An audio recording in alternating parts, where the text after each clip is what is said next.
Welcome to the Two Boomer Women podcast. I'm your host, Agnes Knowles. I've been talking to boomer women for some time now. If I think about it, I suppose I've been talking to boomer women most of my adult life. That continues with this podcast. However, there's something else going on at Two Boomer Women these days. Manly Monday. On the last Monday of each month, I'll present an episode wherein my guest is a man. A man with a message, we might say. Today is Manly Monday. Sit back, enjoy, and let me know what you think.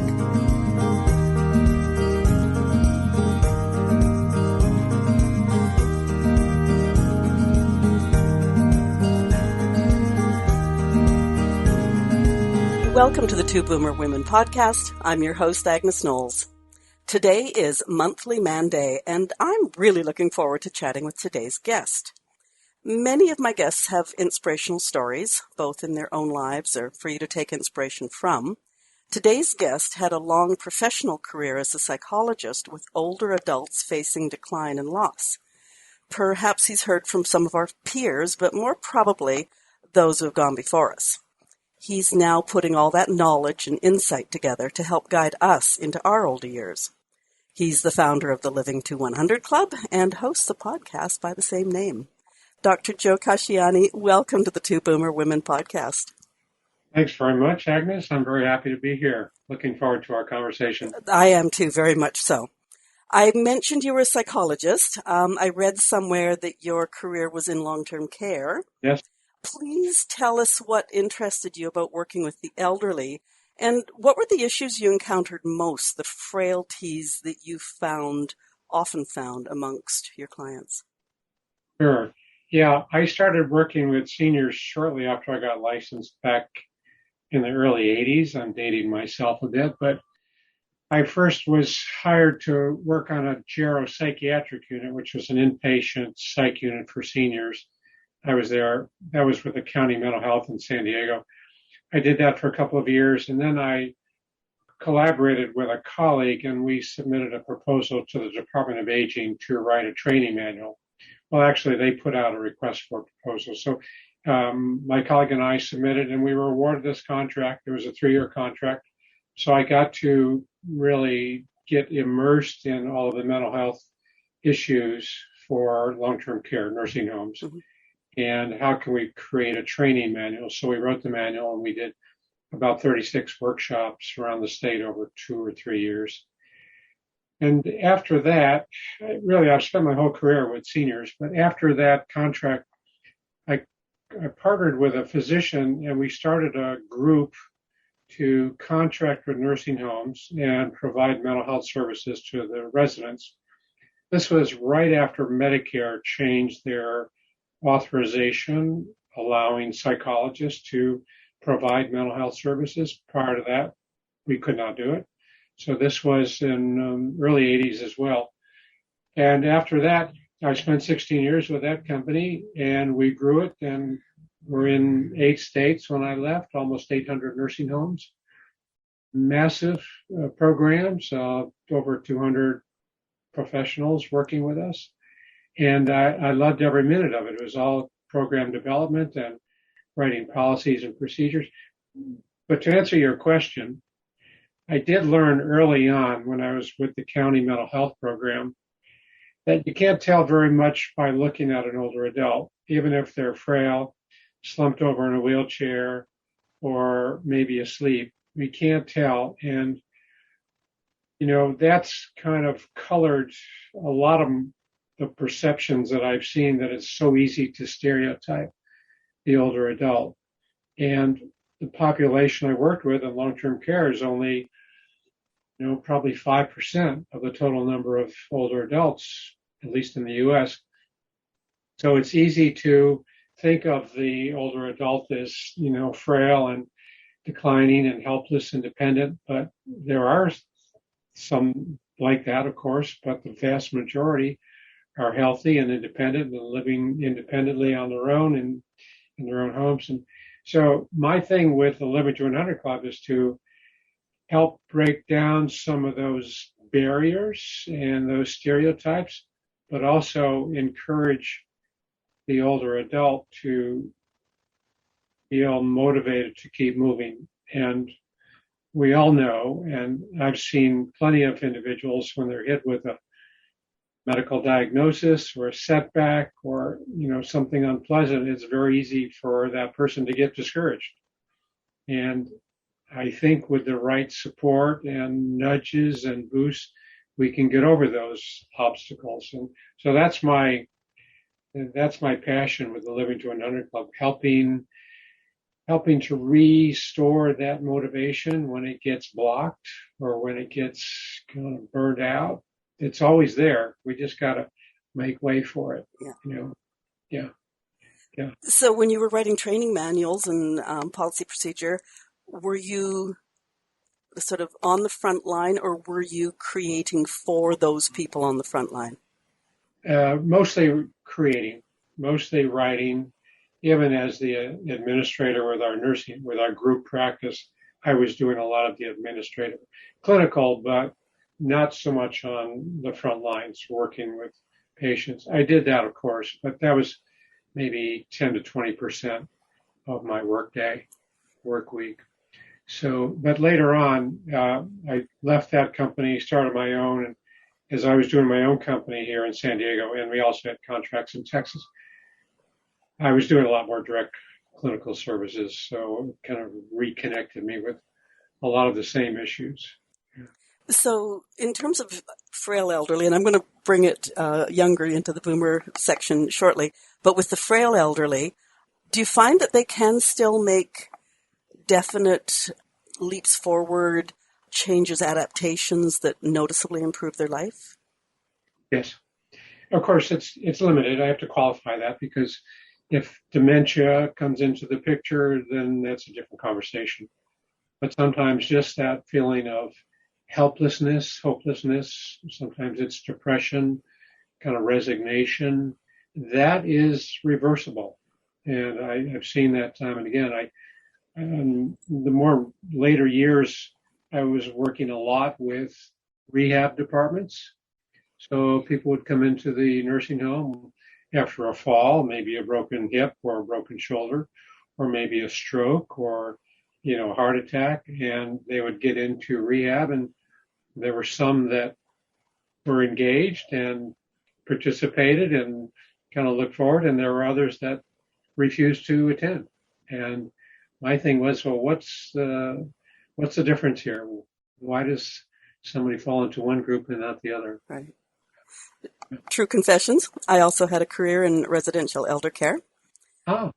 And I'm well aware that depression and withdrawal are not unusual in the least. We are now coming off of almost 2 years of COVID, which has seriously impacted many older people. What recommendations do you have for, maybe boomers, maybe slightly older people who find themselves almost comfortable? Now, they don't like it, but they're almost preferring solitude because getting back out there seems like such a lot of work. Sure. Yeah, it is. And it's a comfortable place and it's a familiar place to stay out of that area of risk. And no matter what precautions we take and, how much education, there's still that feeling of uncertainty and risk. And yeah, we've learned to adapt to a more solitary, isolated lifestyle, particularly the solo agers who prior to the pandemic might have gone to a lot of the senior groups and activities. And then, as the barriers went up, they found other ways to communicate, maybe online and, maybe through email or whatever. So it became a very comfortable place. My thing is, let's not knock that. That's important. That's important kind of position to take, but let's be willing to get out of that comfort zone because comfort zones are what they're called, comfortable, and they're predictable and they're familiar. And getting out of that comfort zone is the unfamiliar place. And maybe, going out of the house or taking a cab down to the senior activity, or as long as they're opening up, and I think they are opening up. So it means, taking those steps again. And we have to push ourselves. It's very easy to stay in that that low anxiety place. There's no, there's no sense of threat. It's all predicted. So I call it opening new doors, and let's take those little steps to get back out there because it's so rewarding when we can do that. I still have a couple of private companion clients, and they're eternally grateful for the technology that they've had, but they really do miss their socialization. But once again, it's like, and you said something interesting there just in terms of perhaps it is partly the risk factor. So it's not just the energy of, putting on clothes again, doing their hair, whatever, but it's also dealing with that little niggling voice at the back of the head that says, I'm a high risk person because of my age. Yeah, that's reality. Yeah. It's still there. I don't think we should minimize that. Sure. Now, we talk about mindset, but as we get older, physical issues, you mentioned a broken hip, broken shoulder, a health issue, type 2 diabetes, Parkinson's, they can be setbacks, possibly huge setbacks. Sure. What are your suggestions for those people so they don't get dragged down into the depths with issues they define as old age and the beginning of the end? Sure. A lot of it has to do with what I call how we explain this event or how we interpret this event to ourselves, whatever happens. There was a Roman philosopher, and his name is Epictetus, and his line is still so relevant. He said, we are disturbed not by events, we are disturbed by the way we explain these events to ourselves. There's a difference. So the heart attack, the fall, giving up the car keys, maybe loss of a spouse. How do we explain that event to ourselves? Is it a negative interpretation? Oh, I'm not going to manage this. As you said, this is a sign of pending doom. Or, gee, this is a tough hit. I think I can get over it. I'm going to try it. I mean, there are times when we just have to pause and maybe there's some grief period, maybe a serious loss of a spouse or some real physical change. We can't walk anymore. We can't drive anymore. So whatever it is, there has to be that time to cope with it and adjust to it and come to grips. But then we say, what's next? And it's that interpretation. How do we perceive the event? I would often talk with patients who didn't hear from their adult children. And, very often they would say, oh, they don't love me anymore. They don't care if I live or die. And, it's easy to think that, but there are other explanations, right? Why they haven't called or haven't been able to come around. So it's just that simple little pause. And how am I explaining this to myself? And that's going to color how well we cope with that event. So it's the thinking pattern and how we perceive things around us. There's the old standby is this glass half full or half empty. It's the same glass. An 8-ounce glass with 4 ounces of water is both half full and half empty. So how do we interpret that? And it sounds trite, but there is there is some real meaning to that because we can look at the same event and have different interpretations of it. I use this exercise when I do large presentations. I divide the room up into 2 groups, and I ask the group on the right half to look around the room and find everything that's wrong with it. Marks on the walls, stains on the carpet, maybe plants need to be watered, or maybe the fixtures aren't working. And then the group on the other side say, I want you to look around and find everything that's nice in this room. Maybe the sunshine coming in, maybe polished floors, or maybe the color of the paint or whatever. And we look around for a minute, and then I regroup and say, okay, tell me what you see wrong. And then the other group tell me what you see. And the point is, it's the same room. What are you looking for? Whatever you're looking for, you're going to find it. So if you're looking for things that are wrong or failures or disappointments, that's what you're going to see. If you're looking for positives, that's what you'll find. So I think that has a lot to do with how we explain these potholes, obstacles, hurdles, setbacks, whatever come along, and how we explain these events, because they're always going to happen. We're always going to be hit with these problems, some big, some small, and how do we cope with them? How do we explain them to ourselves? Long answer, but I hope. No, it's great because what I really appreciate about the more guests I talk to is the realization, for example, in terms of story, like why have the kids not called, the adult children not called? It's like for a younger person being in traffic and getting cut off. You don't know the story of the driver that just cut you off. Maybe their child's in hospital and they've got to get there, that sort of thing.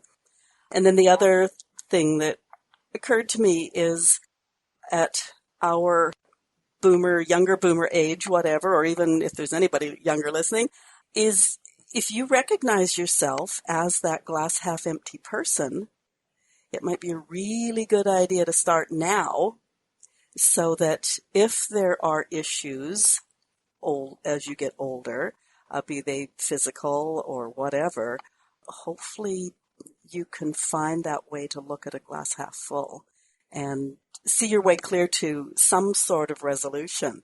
Even if, you can't walk anymore, you buy that candy apple red scooter, that sort of thing. Yeah, that's exactly right. It's exactly right. We do have to monitor our thinking patterns, because they can shift into the negative. They can shift into the, woe is me. I'm never going to manage this. This is too many. I can't handle anymore. And we have to monitor that kind of negative thinking style. And we can shift from that negative to the positive. I found that when we're depressed, I worked with a lot of older adults who are depressed. It affects us in a lot of different ways, but one thing that depression does really well is it narrows our perspective. When we're depressed, all we can see is what's wrong. All we can see is the failure, the disappointment, the lack of hope, the lack of solution, the lack of positives. And it's like we're wearing blinkers, like horses are fitted with blinkers.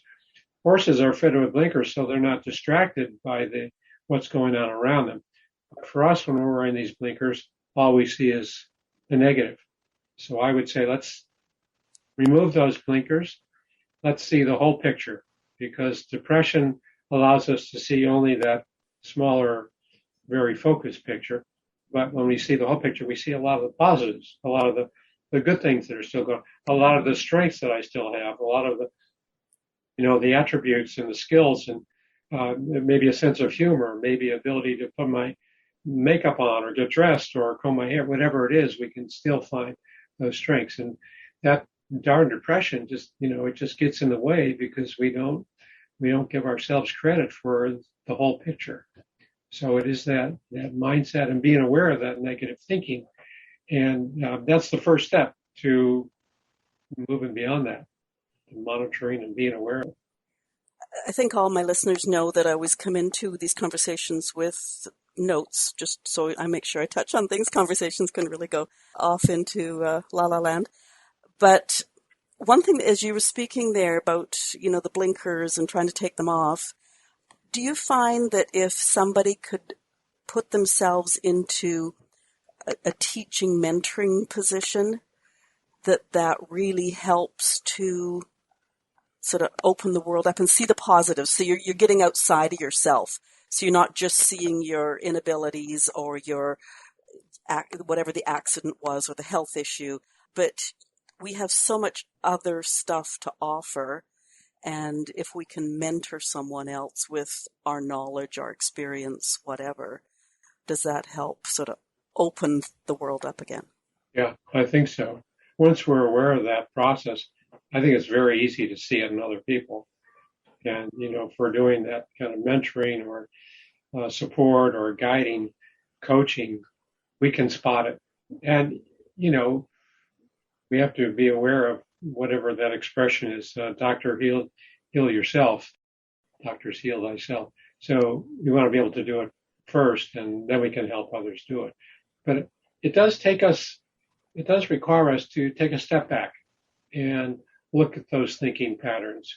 And, for example, I help people understand, you have to be able to differentiate between what we can control and what we can't control, right? There's a lot of things that we cannot control in the world around us, world events, foreign policy, taxes, the weather, all of that stuff.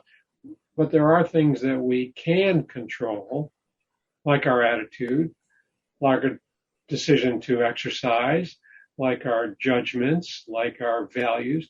These are things we can control. And those are things we can start, to monitor and try to polish or shape or revise. But the real key is being able to differentiate between what we can control and what we can't control. Because once we can, let go of those things that are out of our control, got a lot more energy to work on the other half. Just yesterday, I was listening to an interview totally unrelated to anything you and I are talking about right now. But what this person said is when he really starts getting down on himself, what he tries to do is take those thoughts and imagine there's a person across the room with those issues, and how would he treat that person? And he'd probably say, like, it's okay, don't be so hard on yourself. This will pass, or like, if you need help, go get help. Yeah. But we so rarely do that to ourselves, of cutting ourselves a little slack. Yeah, that's a good point. That would probably work for a lot of people. We can see that pattern in others so well, and we don't see it, or we don't like to see it in ourselves. It's kind of getting back to that comfort zone. We're familiar with a certain way of thinking, and it's hard to, hold that up for monitoring, hold that up for possible change. So even if it's destructive or, not helpful, it's what we're used to. And it's tough to change, but it's certainly possible to change. I mean, we hear all the time, we read books, we see on our net, all about the theme of mindset and how mindset is such a controlling factor, how much it influences how we interact in the world, how we see ourselves, how we see others. It's all changeable. You need to start imitating my little tiny grandson who does that. You're not the boss of me. So just say it to your own brain. You may operate a few systems here, but you're not the boss of me.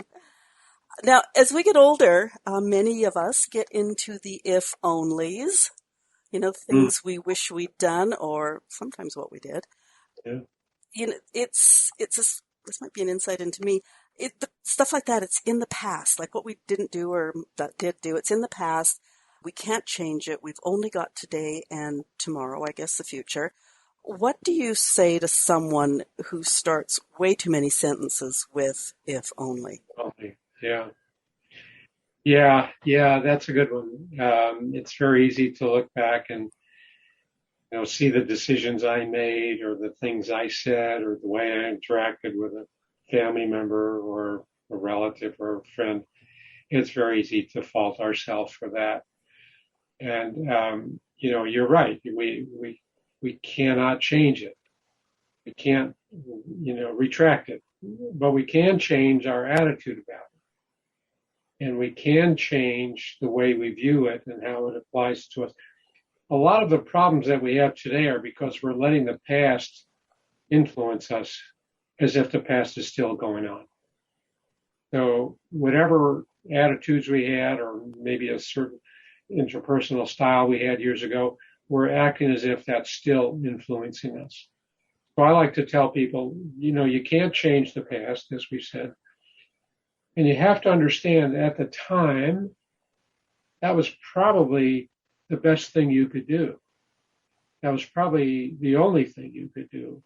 Maybe you weren't thrilled with that decision at the time, but you have to give yourself credit because it was probably the right thing for you at that time. Maybe it wasn't to everybody else, but to you, it was like the only thing you could do. So, give yourself some slack, as you say, and understand that, maybe if we start drinking or start taking drugs, at the time, that was a behavior that we needed to adopt. And yeah, we can look back and say, well, that was terrible.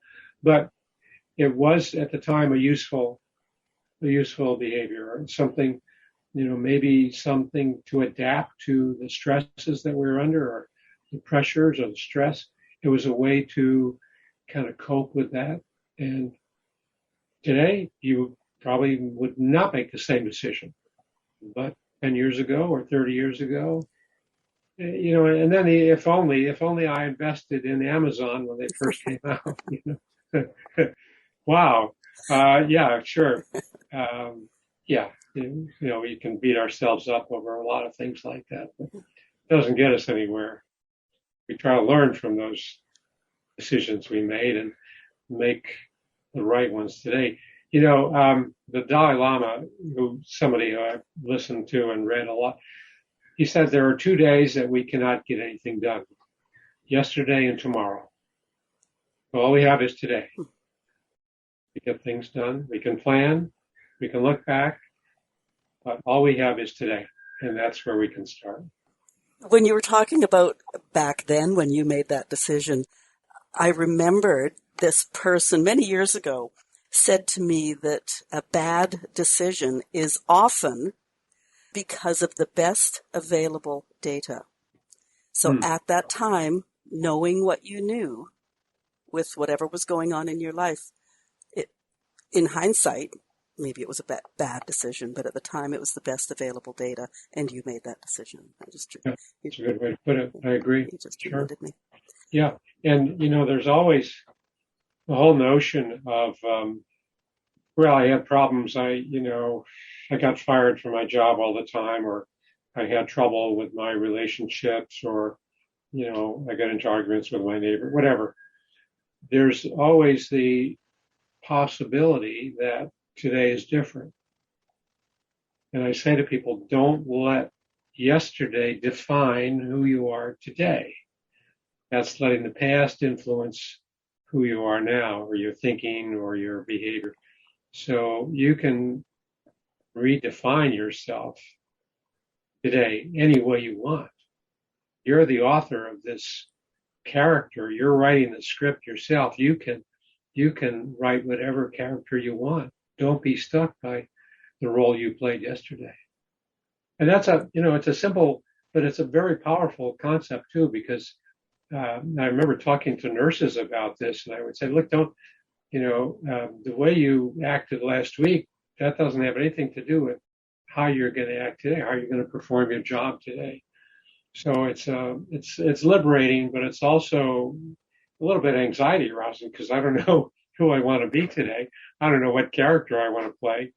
I've had a couple of actors on my podcast. I've been doing podcasts for a while, and both of them talked about the same thing. You're given a script and you're given a role, and you have to adopt that character. But when it's over, you're not that character anymore. You can create a new character, and I think it's the same thing in real life. We're given a script, and we're free to change that script.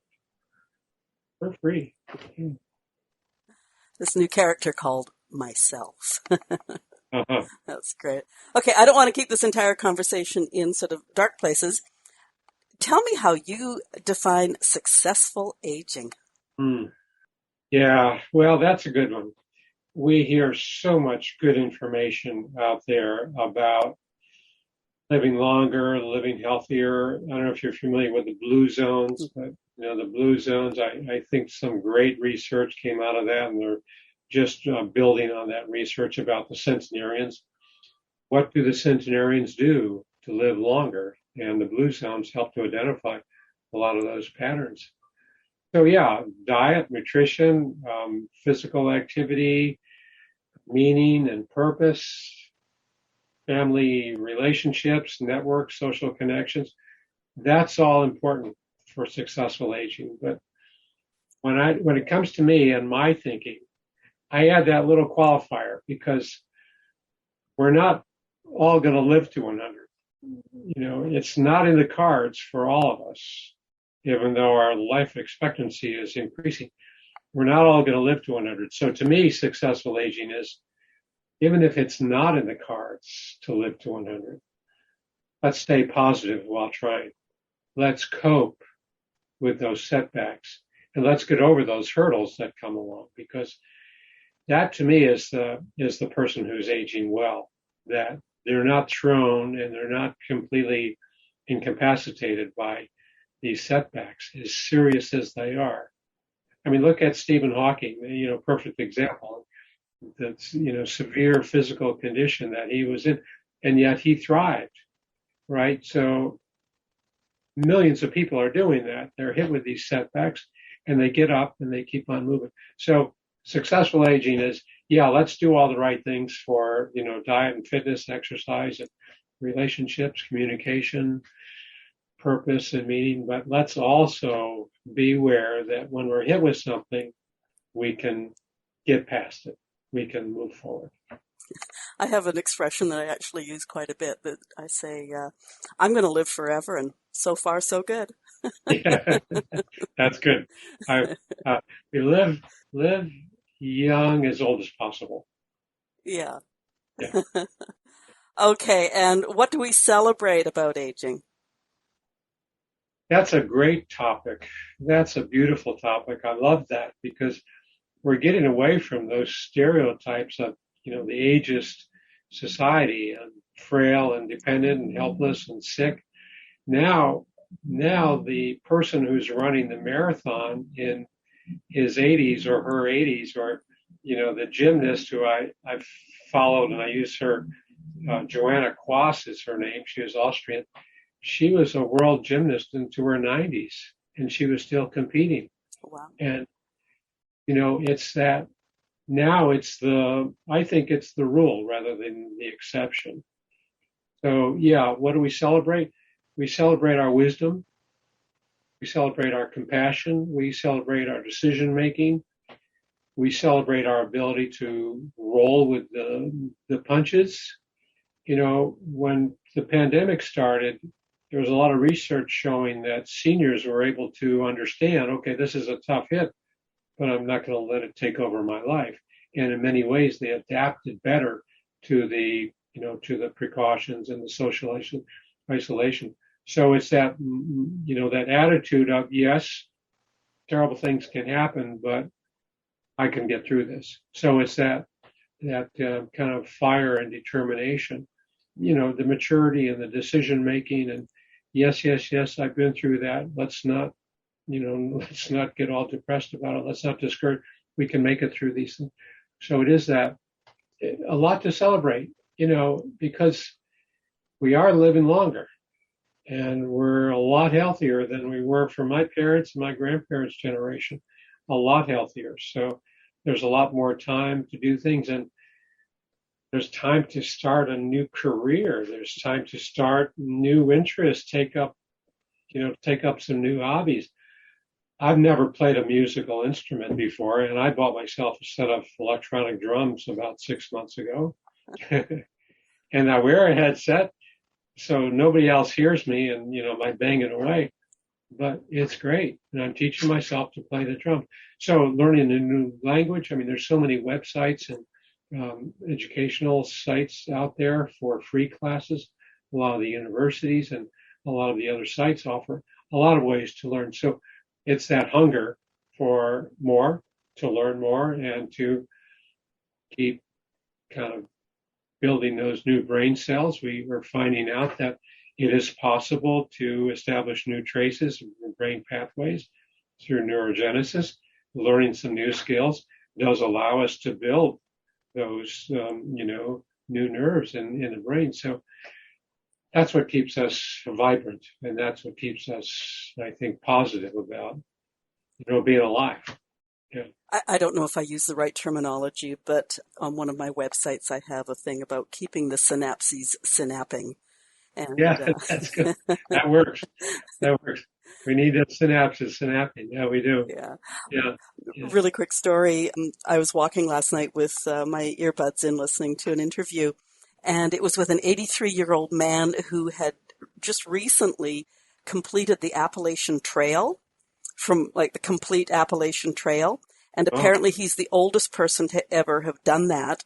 And the interviewer said, like, you're 83. Did you not just sometimes have that thought of, I just want to quit? And he very quietly said, every single Uh, day.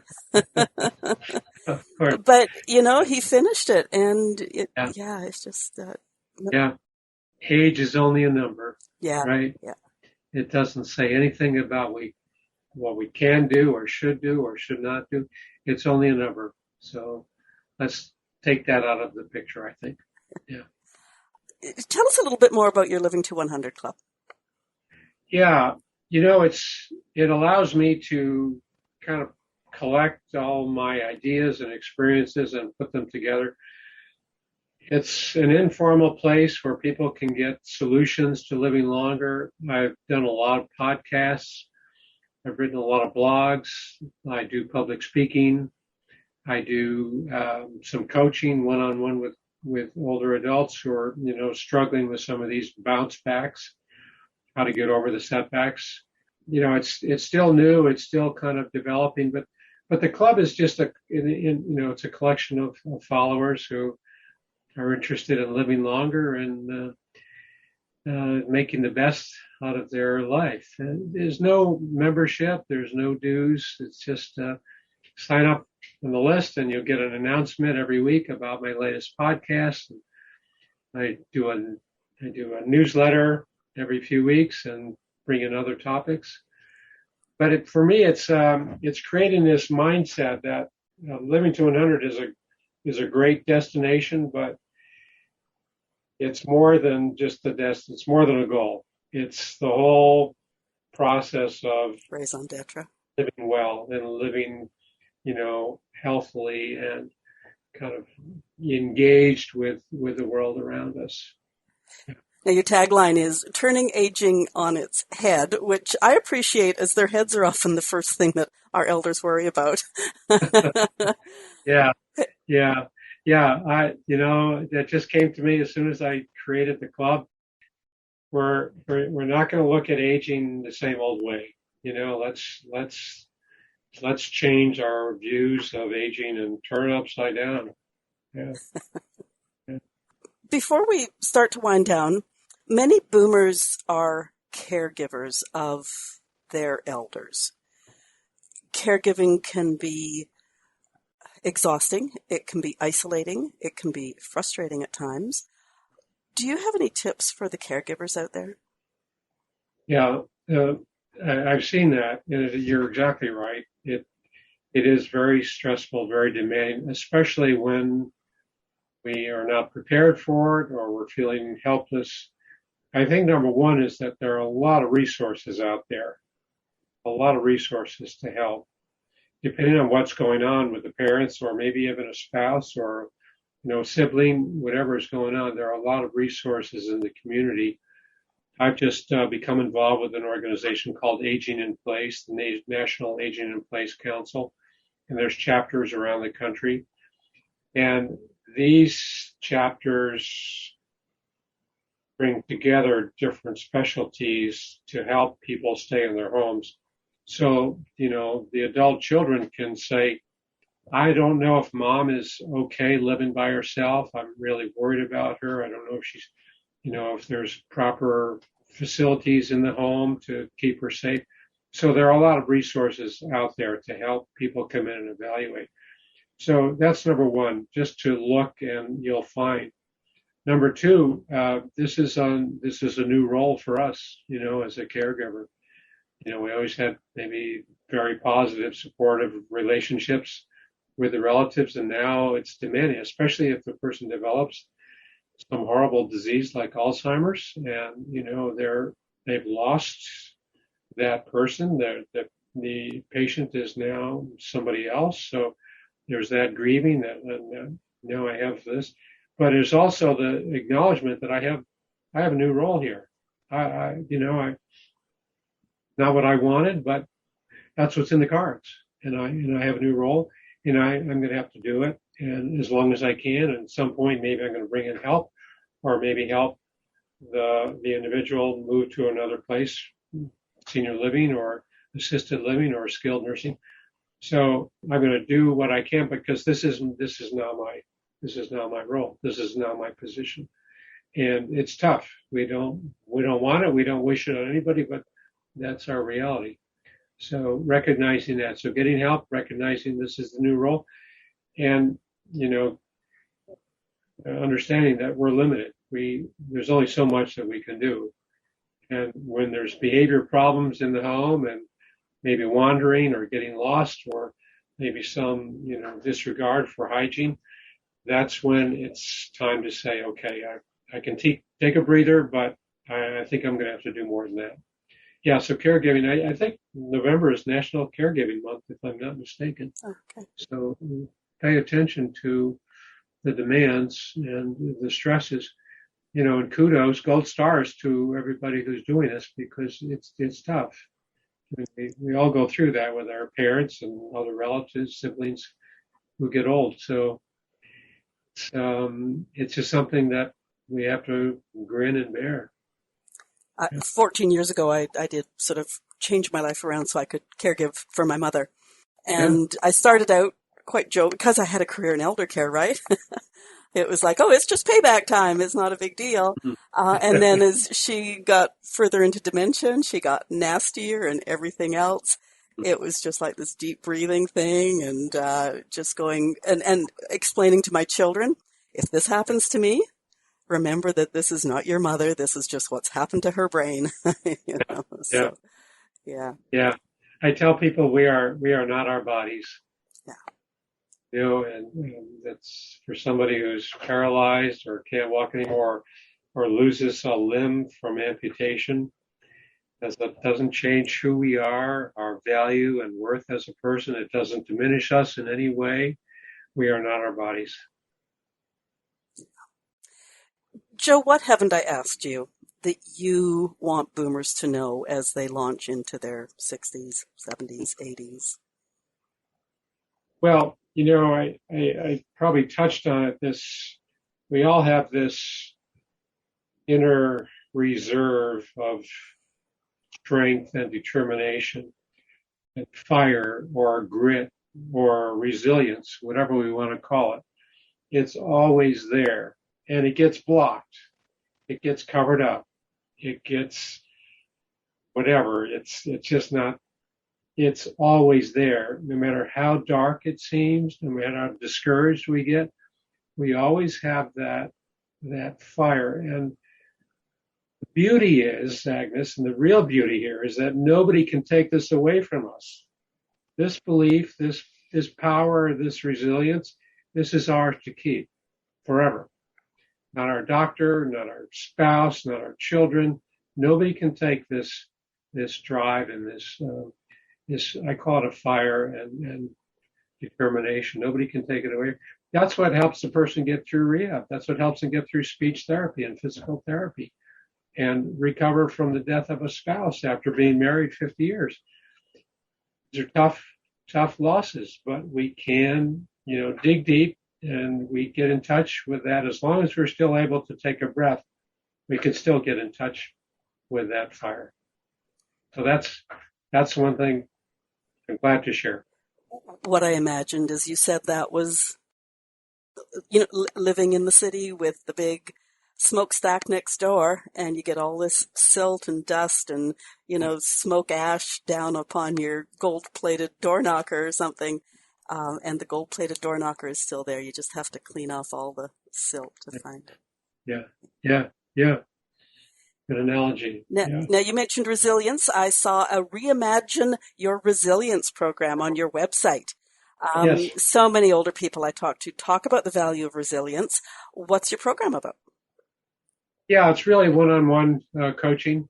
Spend some time with people, helping them to get rid of the clutter or get rid of some of those negative, thinking patterns, and really helping them to open new doors. It's all about opening new doors.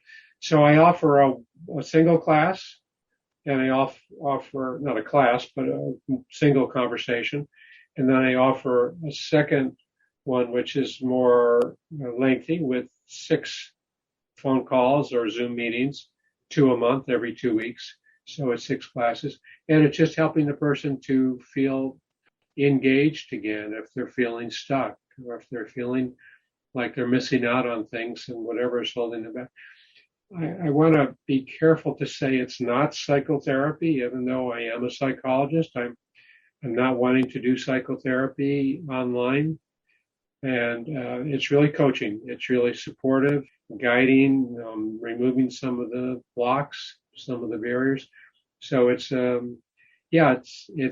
tapping into that resilience and, allowing ourselves to keep moving forward. Listeners know that we can see each other here on Zoom, and it's, as you explained that, all I see is this man who looks kind, and you're obviously smart, knowledgeable, and I just think, boy, you're probably the perfect person to do this face-to-face, one-on-one thing. So that's great that you've put that together. You also have a podcast. I love podcasts. Talk about your podcast. Oh, I love the podcast. I started out doing live radio shows on Voice America. I did that for about a year, and it was great. They helped with the programming and scheduling, and then the distribution. It was worldwide. These conversations went worldwide.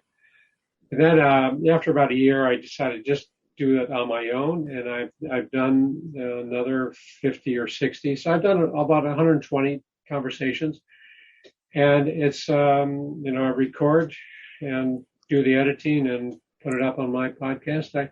I just love it. I just love the conversations. If you've done this a while, you can appreciate that. It's talking to so many people, and for me, I don't see any boundaries when I talk about living to 100. It's wide open. I'm not talking about child development or academic performance really, but I'm talking about stress and management on difficult times and staying positive and diet and mental attitude. So I had a physician on a couple of weeks ago. He's a cardiac surgeon. He does coronary bypass surgeries all week long, and his book is Stay Off My Operating Table. And it's all about giving people the information that they need to make some changes in their life, because he said we have that knowledge. We have it at our fingertips. We need to understand it and make some changes. We need to, it's hard to change behavior, but Philip Ovadia is the surgeon, and I think it's a great book, and we had a great conversation about, what we need to do, and it's all out there for us. So I had psychologists, I've had attorneys on, have people talking about exploiting seniors, and, just great conversations. Yeah. And they're all available on the website. If you go to the website, livingto100.club, click on podcasts, and they're all there. It's all uploaded. Going back to the beginning. Yeah. You're talking about the cardiac surgeon. I'm in Western Canada, and there's a cardiac surgeon, I believe in Alberta, that twice in the last year or so, first of all, he was out hiking with his wife. The second time he was out driving somewhere with his wife, and people collapse in front of him. He has done CPR, revived them, saved their lives, only to go into work next day, gown up, and find that person on his table for heart surgery. Wow. So apparently that doesn't happen too often, but I'm sure he says, stay off my operating table too. Yeah.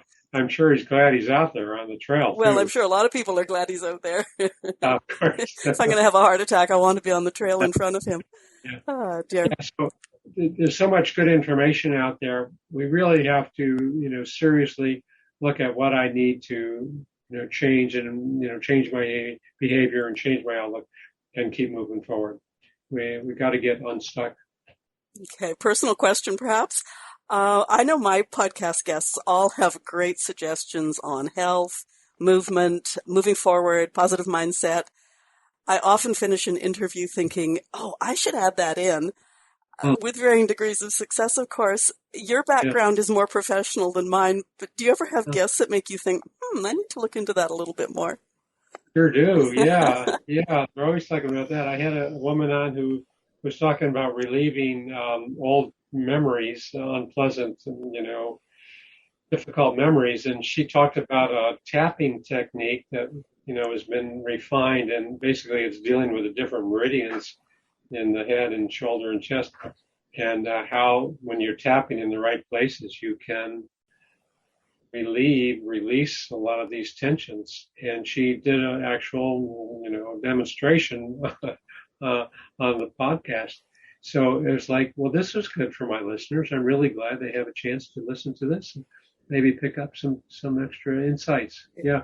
Yeah. So there's great information. Yeah. Yeah. I meant on a more personal level. It's things I need to be doing myself. Yeah. But, I love the book by Twyla Tharp. She's that dancer, Dancer. choreographer.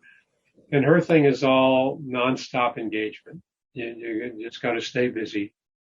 And that's why I say, look, if you need to retire, great. But if you can continue working in some way, that's even better. So we got to stay engaged. Engagement and contribution. Yeah. Yeah. Okay, you mentioned your website. Yes. Please repeat it.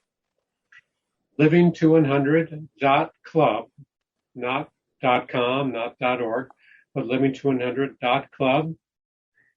Go to the website, sign up for our mailing list, and you can download a document, a PDF. It's called My 9 Tips to Successful Aging and Making It Over the Hurdles. It's free. You can see my book on my website under resources. I have a book called Living Longer is the New Normal. It's a short, quick read, and it talks a lot about what we discussed today. I just want to keep sharing my information with people who are, open to hearing it. Yeah. Excellent. Okay, I always put the links to websites, etc., in the show notes, so I will do that. Great. And listeners, I really do recommend you click those links. You can learn more about Joe and the Living to 100 Club, and both his blog page and his podcast are there. I think he mentioned that. If you have comments on today's episode, leave them where you're listening or at twoboomerwomen.com/join-the-conversation. Feel free to leave stars. They add credibility and help us grow. Before you go today, click the subscribe or follow button, and you'll never miss another episode or another awesome guest. If you'd like to be a guest on podcast or know someone who'd make a great guest, there's an application form at the website too. Today, remember, is Monthly Manday, where I interview a man with a message for boomers. Today, Dr. Joe Casciani, thank you so much for being my guest on the Two Boomer Women podcast. Well, you're most welcome, Agnes. Thank you for the invitation. I really enjoyed this conversation. I love talking to seniors and 50-plus age group. I learn a lot when I share my ideas, and I'm always learning. So great. Kudos to you for this podcast. These are important vehicles. Yeah. And thank you for yours. I listened to several episodes. So. Great. Have a great rest of the week. Thanks very much.